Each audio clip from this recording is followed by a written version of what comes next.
welcome back.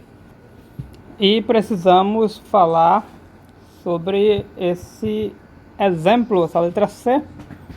O que a gente precisa falar aqui? Lembre-se que precisamos calcular o limite da f, o limite da g para x tendendo a 2. Então nós vamos bem aqui. Vou fazer uma limpeza aqui para ficar menos poluído. E nossa atenção vai para o x tendendo a 2. O 2 está bem aqui, como vocês podem ver. Vamos fazer um 2 mais bonitinho. E é claro que eu vou pegar x vindo aqui pela esquerda e vindo pela direita. Pois bem, em relação a f, acho que é mais tranquilo, ou não. Mas em relação a f, guys, ok, vou pegar o x aqui vindo pela esquerda, eu pego um x... Vou afinar a caneta aqui, fazer bem fininho. Posso pegar um x bem aqui, à esquerda do 2. Vamos até o gráfico de f. Lembrando que o f é o vermelho. Então eu vou subir até o gráfico de f. Bate bem aqui. Talvez um pouco menos fino. Quando eu parto daqui para o 2, olha, veja, eu vou vir nessa direção, daqui para cá, daqui para cá. Então, a ideia é que isso aqui, faça isso aqui, ó. Vai até onde? Até... esse 2, ele bate bem aqui no gráfico. Então quando eu percorrer daqui onde está a seta, veja a seta, vou dar mais um aí, daqui até para cá, percorri daqui para cá, o que vai acontecer aqui em cima no gráfico, ele vai indo, tendendo a esse ponto pela esquerda. Perceba que pelo lado direito também é a mesma coisa. Você pega um ponto aqui à direita do 2, vai até o gráfico, lembrando que é o vermelho, não o azul, que é a F. Então, quando você caminhar daqui para cá, vai caminhar daqui,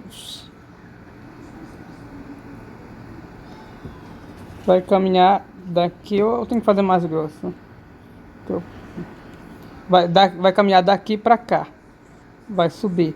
Então, esquerda ou direita vai se encontrar nesse ponto, guys, nesse ponto bem aqui, ó.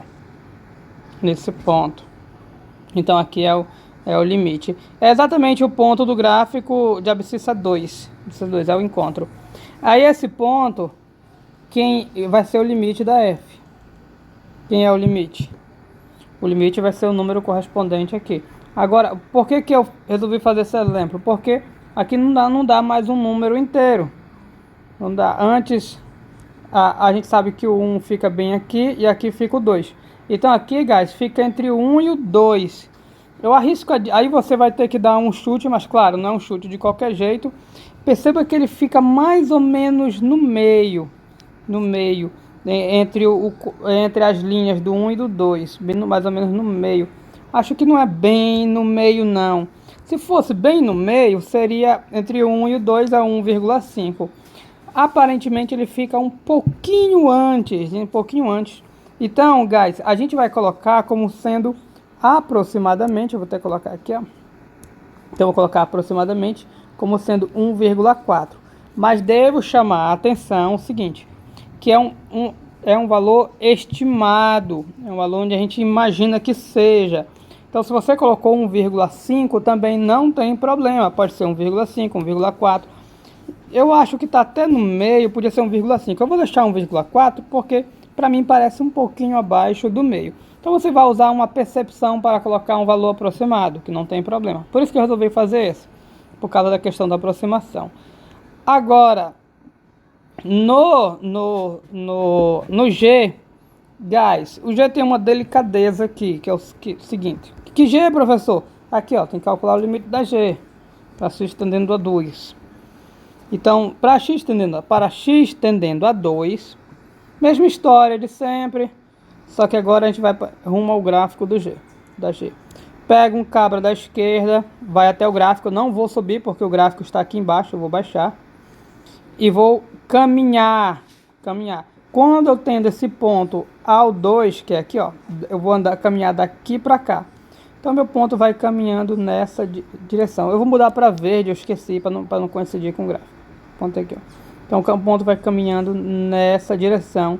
Então à medida que quando eu chegar aqui, o ponto vai chegar exatamente aqui, guys. Se você fizer pela direita, vai ser a mesma coisa. ele também vai caminhar para esse ponto verde. Esquerda, direita, ele caminha para esse ponto verde. Esse ponto verde, qual é o limite aqui no ponto verde? O limite a gente sempre vai olhar, nós sempre vamos olhar no eixo Y. Então, quando eu for olhar no eixo Y, por estar em cima do eixo X, guys, eu vejo importante isso aqui. Por estar em cima do eixo X, o valor vai ser quanto? Vai ser 0. Na hora que eu rebater para o eixo Y, vou dar um Alt Zoom. Aqui, ó, rebati para o eixo Y, daqui o eixo Y, vai bater em cima do 0. Então, o limite é 0. Aí nós temos um detalhe, essa parte aqui vai para 0. Tá, guys? Isso aqui vai para 0. Aí nós temos um problema. Por quê? Deixa eu voltar aqui.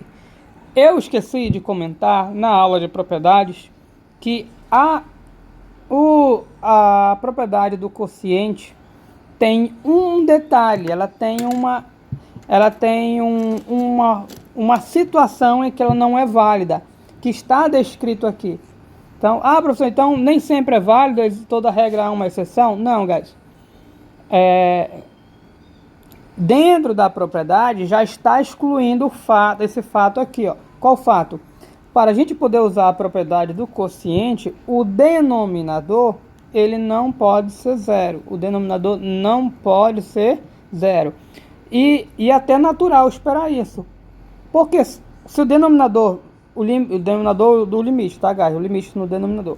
Porque se o denominador vai para 0, ia ficar uma divisão por 0. A gente sabe que não se pode dividir por 0. Então, é uma restrição da propriedade, mas é uma restrição natural.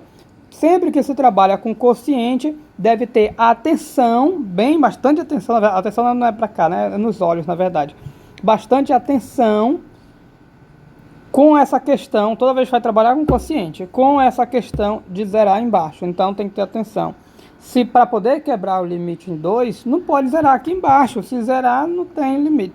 Então, guys, no final das contas, a questão lá do f do 1,4 não serviu de nada. Por quê? O limite da g é 0, então eu não posso quebrar essa propriedade. E o que eu posso fazer? Não dá para fazer muita coisa, não. A gente vai estudar no futuro, guys, essa situação. Por enquanto, situações onde o limite de baixo zera e o de cima não, a gente vai dizer que o limite não existe, tá, guys? Vamos dizer que não existe. Mas um pouquinho mais adiante, eu não sei ainda se é nessa aula ou na próxima, acho que nessa aula não. Um pouco mais para frente, nós vamos estudar essa situação, que na verdade é muito parecido com o que a gente viu na aula anterior. É um número dividido por um pequeno, que vai para 0 significa que vai pequeno.